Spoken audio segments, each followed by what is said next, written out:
ఈరోజు విజయనగరం ప్రధానాంశం చూస్తే సంఘంలో భక్తజన సందోహం. వంగరి మండలం సంఘంలో వెలసిన సంగమేశ్వర స్వామి దర్శనానికి భక్తులు పోటెత్తారు. శివరాత్రి పర్వదినాన జాగరణ చేసిన భక్తులందరూ సువర్ణముఖి, వేగావతి, నాగావళి నదులు కలిసే త్రివేణి సంగమంలో పుణ్య స్నానాలు ఆచరించారు. అనంతరం స్వామివారికి పూజలు చేశారు. 400 ఏళ్ల నాటి భారీ మర్రి వృక్షం నీడన వంట వరపు చేసి పితృదేవులకు పిండ ప్రదానం జరిపారు. అయితే ఇక్కడ ప్రధానంగా చూస్తూ ఉన్నాం సంగమేశ్వర దర్శనానికి బారులు తీరిన భక్తులు, అలాగే 400 ఏళ్ల నాటి చెట్టు కింద మొత్తం భక్తులందరూ కూడా వంట వరపు చేసినట్టు చూస్తూ ఉన్నాం. త్రివేణి సంఘంలో పుణ్య స్నానాలు భక్తులు ఆచరించారు. అయితే శివరాత్రి పర్వదినాన జాగారం చేసిన తర్వాత ఇక్కడ ప్రధానంగా అయితే మాత్రం సువర్ణముఖి, వేగావతి, నాగావళి నదులు 3 కూడా కలిసేది దీన్ని త్రివేణి సంగమము అని అంటారు. దీంట్లో భక్తులందరూ కూడా శివరాత్రి పర్వదినాన ఎప్పుడైతే భక్తులు ఆ రోజంతా కూడా జాగారం చేసిన తర్వాత ఇక్కడ పితృదేవులకైతే మాత్రము ఇక్కడ వచ్చి ఇక్కడ పుణ్య స్నానాలు చేసి భక్తులందరూ కూడా ఆరాధన దైవంగా ఇక్కడ వంగర మండలంలోని సంఘంలో మనం చూస్తూ ఉంటాం. అలాగే ఇక్కడ విజయనగరంలో ప్రధానాంశం ఒకసారి మనం చూస్తే ఎమ్మెల్సీ ఓటింగ్లు ఒకసారి చూద్దాం. ప్రశాంతంగా ఉత్తరాంధ్ర ఉపాధ్యాయ ఎమ్మెల్సీ ఎన్నికలు విజయనగరం జిల్లాలో అనూహ్యంగా 94.05% పోలింగ్. మెరగముడిదం, గుర్ల, పోస్పట్రేగ, భోగాపురం కేంద్రంలో 100% ఓటింగ్. విజయనగరంలోని 3వ పోలింగ్ కేంద్రంలో అత్యల్పంగా 87.21% పోలింగ్ కేంద్రాల వద్ద టీడీపీ ఎమ్మెల్యేలు హల్చల్ అన్నట్టుగా మనం చూస్తూ ఉన్నాం. విజయనగరంలో సంగీత నృత్య కళాశాల పోలింగ్ కేంద్రం ఓటు వేసేందుకు బారులు తీరిన ఉపాధ్యాయులు. అయితే మనం ఇప్పుడు ప్రధానంగా మనం చూస్తూ ఉన్నాం జిల్లాలోని 29 పోలింగ్ కేంద్రాల్లో గురువారం నిర్వహించిన ఉత్తరాంధ్ర ఉపాధ్యాయ ఎమ్మెల్సీ ఓటింగ్ ప్రక్రియ ప్రశాంతంగా ముగిసింది. మొత్తం 5223 ఓటర్లు ఉండగా 4912 మంది అంటే 94.05% తమ ఓటు హక్కును వినియోగించుకున్నారు. 311 మంది డుమ్మ కొట్టారు. ఉదయం 8 గంటలకు ప్రారంభమైన పోలింగ్ సాయంత్రం 4 గంటల వరకు కొనసాగింది. అత్యధిక పోలింగ్ శాతం నమోదు కావడంతో అధికార పార్టీకి గట్టి దెబ్బ తగిలే అవకాశం కనిపిస్తూ ఉంది. టీడీపీ, జనసేన పార్టీలు ప్రత్యక్షంగా మద్దతు ప్రకటించిన అభ్యర్థి సిట్టింగ్ ఎమ్మెల్సీ పాకలపట్టి రఘువర్మకే విజయ అవకాశాలపై ప్రభావం ఎక్కువగా ఉంటుందని ఉపాధ్యాయ వర్గాల్లో చర్చ జరుగుతూ ఉంది. గత సార్వత్రిక ఎన్నికల్లో అనేక హామీలు గుప్పించిన అయితే ఇప్పుడు మనం చూస్తూ ఉన్నాం పోలింగ్ అయితే మాత్రం ప్రశాంతంగా ఇక్కడ జరిగినట్టుగా స్క్రీన్ పై మనం చూస్తున్నాం. ఇక్కడ మహారాజా సంగీత నృత్య కళాశాలలో పర్యవేక్షణను అబ్జర్వ్ చేస్తున్న కలెక్టర్ అంబేద్కర్ కూడా మనం చూస్తూ ఉన్నాం. అయితే ఎప్పటికైతే ఎమ్మెల్సీ ఎన్నికలు అయితే మాత్రం ఇప్పటికైతే మాత్రం ప్రశాంతంగా ముగిసింది అన్నట్టుగా విజయనగరం జిల్లాలో మనకు తెలుస్తూ ఉంది. అయితే ఎవరిని విజయం వరిస్తుందా అని అయితే మాత్రం ఒక్కంటైతే మాత్రం ఒక పక్క కొనసాగుతూ ఉంది.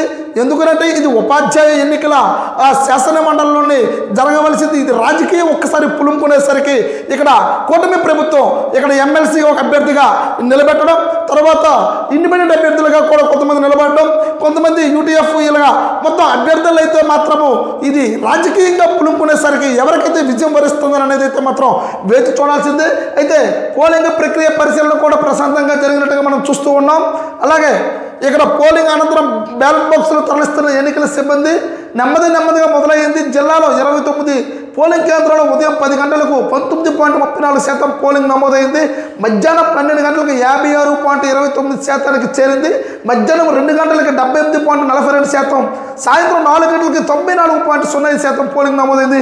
నెమ్మదిగా మొదలైన పోలింగ్ అనూహ్యంగా రికార్డు స్థాయికి చేరింది. విజయనగరం డివిజన్లో 3038 ఓట్లు 93.22%, బొబ్బిలి డివిజన్లో 1111 ఓట్లు 95.02%, చీపురుపల్లి డివిజన్లో 863 ఓట్లు అంటే పూర్తి స్థాయిలో అత్యధికంగా అయితే మాత్రం పోలింగ్ అయినట్టుగా ఇదంతా కూడా మనం ఒకసారి చూస్తూ ఉంటే అయితే ఎప్పటికైతే మాత్రం ప్రశాంతమైన వాతావరణంలో అయితే మాత్రము ఎమ్మెల్సీ ఎన్నికలు అయితే మాత్రం జరిగింది. ఎవరిని విజయం వైరస్తుందో అనేది మనం అందరూ కూడా వేచి చూడాల్సిందే.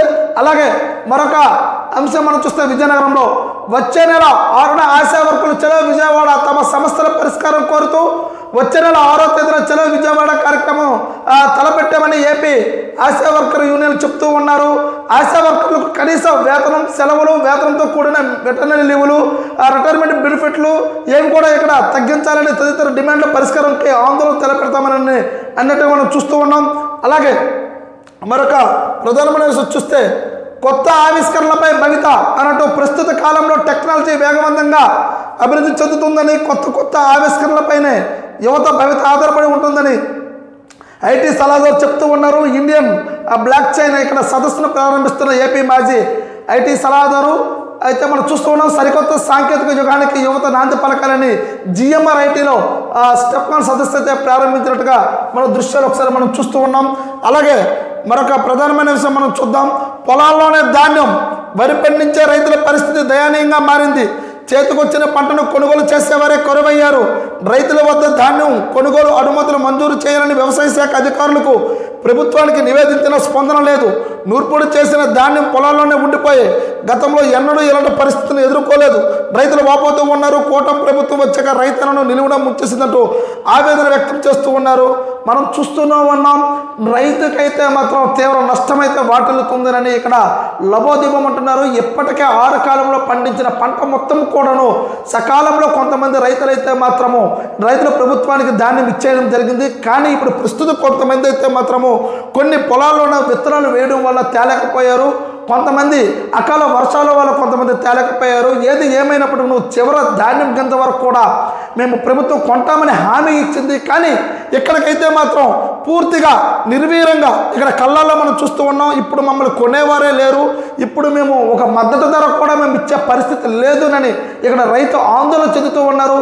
ప్రభుత్వానికి అనేక సార్లు అధికారుల చుట్టూ రైతులు తిరుగుతూ ఉన్నప్పటికీ కూడా మమ్మల్ని పట్టించుకునే నాదునే లేరునని రైతు వాపోతూ ఉన్నారు. ఇప్పటికైనా సరే మా ధాన్యాన్ని ప్రైవేటు వర్తకుల దగ్గరికి వెళ్తే వాళ్ళు కనీసం మద్దతు ధర కాదు కదా మా వైపు చూడడం లేదునని అక్కడ చెప్తూ ఉన్నారు. అలాగే మిల్లర్ల దగ్గరికి వెళ్తే మాకు ఇచ్చిన టార్గెట్ అయిపోయింది కాబట్టి కొనే పరిస్థితులు లేరని వాళ్ళు చెప్తూ ఉన్నారు. కానీ రైతు అయితే మాత్రము రోడ్డున పడినట్టుగా లబోదిబం అంటున్నట్టుగా మనకు తెలుస్తూ ఉంది. ఇప్పటికైనా సరే ఏదైతే ప్రభుత్వం గింజలు కొట్టనన్నదో ఆ గింజలు అయితే మాత్రం ప్రతి ఒక్కరి దీన్ని కొనవలసిన బాధ్యత ఉంది. కానీ ఇప్పుడైతే మాత్రం మేము ఏ ఆర్బీకేలకు వెళ్ళినా సరే ఎక్కడికి వెళ్ళినా సరే ఈ ధాన్యాన్ని ఏం చేయాలి అన్నట్టుగా ఒక ప్రశ్నార్థకంగా మారిందని ఇక్కడ రైతులు అయితే ఆవేదన చెందుతూ ఉన్న విషయం మనకు తెలుస్తూనే ఉంది. చూస్తూనే ఉండండి ఎంఈ న్యూస్. నేను మీ ఎంఈ నాయుడు.